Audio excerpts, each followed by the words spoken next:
Hey everyone, John here with Photography Life, and today we're going to talk about the graduated filter tool in Lightroom. So I'm going to show you what it is, where you can find it, and how you use it. So let's go ahead and jump right in here. I have this gray image pulled up, and that's pretty much just something that makes it easier to see what's happening. And I'll also go in and edit a real image with it, and you can see how it actually works, but this kind of helps you visualize what's going on just a bit better.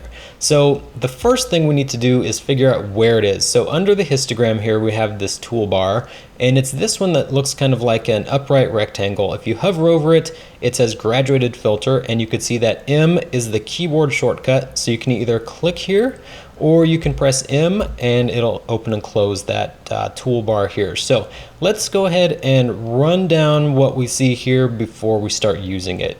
Now this mask section basically just creates a new graduated filter. So when you have more than one, or you apply one and you want to apply a new one, you can hit new. You can also just hit the enter button, which does the same thing. Now in this section we have all these different values we can adjust, and we can do it through these presets up here, which will go and kind of do one particular thing, or we can manually set them down here. You can also do more than one at the same time. So if you wanted to say decrease exposure and increase contrast in one filter, you can do that. But I don't want to do that, so let's just set this back to 0. So in order to really see what's going on, I'm going to drop this exposure down by about 2 stops, and we'll go ahead and apply a graduated filter to this gray image. So what you do, you just click anywhere on the edge of the screen or the edge of the image and drag, and you'll see these 3 lines appear. Now you can see what happened. We have this dark area, and it gradually goes to a lighter area, and then gradually goes to our original exposure. And this darkest area up here is our minus 1.9 stop decrease in exposure, and then everything past this line here is our original exposure, and from here to here it gradually changes, and that's why it's called a graduated filter. So what we can do also to really see what's happening, if we show the selected mask overlay, we can go down here, click this box, and you can see the red makes it a little bit easier to see what's happening. We have this solid red gradually disappearing to nothing. And if you don't want to click down here, you can also just hover here for a quick peek, and as soon as you move your mouse away off of this pin, then that red disappears, that mask overlay disappears. So that's kind of a quick idea of what happens, and this, keep in mind, I'm just affecting the exposure. You can do this with other settings as well, and I'll show you in a real image how that works. Now before we do that though, I do want to point out, if you want to move this, you can. So you can see when I hover over these arrows, my pointer, my cursor changes, so I can rotate this some if I want to, and you can see how that affects the image. I can also drag this and expand it or decrease it. And when I do this, the farther apart these lines are, the more gradual the change. The closer together they are, the more abrupt the change. So you can see here, it's a very abrupt transition, whereas here, it's a very gradual transition across the entire image. I can also click this and move it out here, so I can have more of the image affected by this solid decrease in exposure, and then it gradually changes out here towards the pin. Now I can add more than one at the same time. If I drag this back up here, let's go ahead and add another one coming from this corner, and you can see now I have these 2 different filters added. This one up here changed this corner, this one over here changed this corner, and if I want to switch back and forth between the 2, I just click on these pins. Now finally, if I wanted to go in and edit this one, and maybe I have a decrease in exposure, but I wanted to instead increase the exposure, I can change it after the fact once I've already put it down.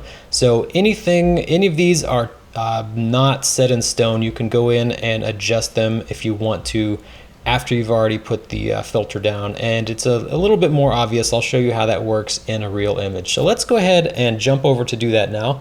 I'm going to hit enter to accept those and move over to this image that I want to add a few graduated filters to. So in here, what I'm thinking is I really want to just kind of put a little more focus on my couple here, and I want to just kind of darken up the edges of this image. I might also want to make it just a little more green, and I'll show you how to do that. So let's just go ahead and start out with a basic burn filter. I don't want that extreme exposure change, and let's just drop it in here, and you can see already that made this part of the image get just a little bit darker. I don't want to go crazy. I don't want to make it too dark, but I do want to make the focus a little bit more on my couple and a little bit less on these trees out here. So I'm just going to quickly add a couple here. So let's do one here, maybe one from this bottom because it's a little distracting. And if I hit enter, you can see how much this has changed the image already. If I go down to this little toggle switch here, I can turn all of the filters off and on again, and you can see what happened when I added just 3 filters really quickly. It really brought the focus onto my couple.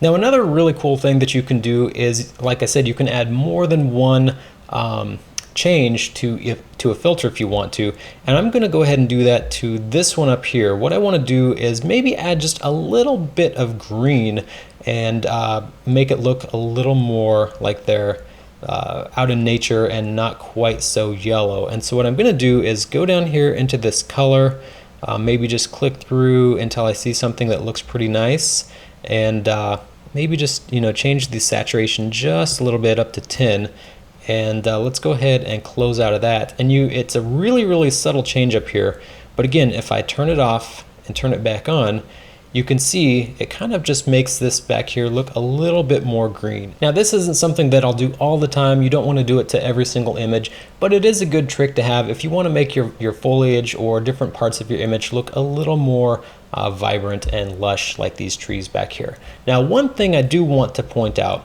is if I had this pulled up here, and let's say I wanted all of this back here to look green, but maybe I'm worried about a little bit of green getting onto my couple here, there's a really easy way to change that and to keep this filter off of parts of your image that you don't want it on.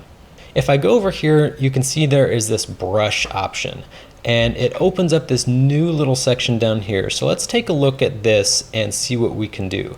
Now I can go in and I can brush this in if I wanted to in new parts of my image, but that's not necessarily what I want or how I want to use this brush tool. So let's go ahead and undo that.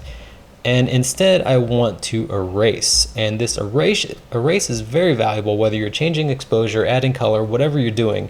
The erase brush you will find yourself using fairly often when you're using graduated filters. So let's turn on this mask overlay and see exactly where this filter is, and I can see some of it got on here. It's a bit easier to see when it's red than when it's green, and let's go ahead and just erase off of her veil, out of her hair, and you can see that instantly changing. Like I said, the red makes it pretty easy to see what's going on, whereas that green was kind of subtle and was hard to see exactly where it was. So I just want to erase all of this red off of her, hit O to turn that off, and now I don't have to worry about any green getting in here, even though it's all here in my background. So hopefully that gave you a quick idea of how this works and how you might use it in a real image. There's one more thing I want to show you. Let's jump back over here to this gray example and go ahead and go into the develop module.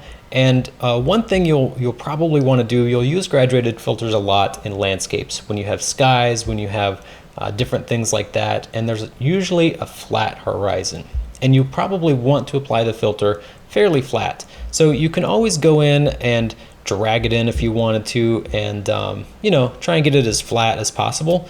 But another thing that you can do is hold down the shift key, and it's going to give you a perfectly straight one. And no matter what I do with my mouse here, I can't move it around and twist it.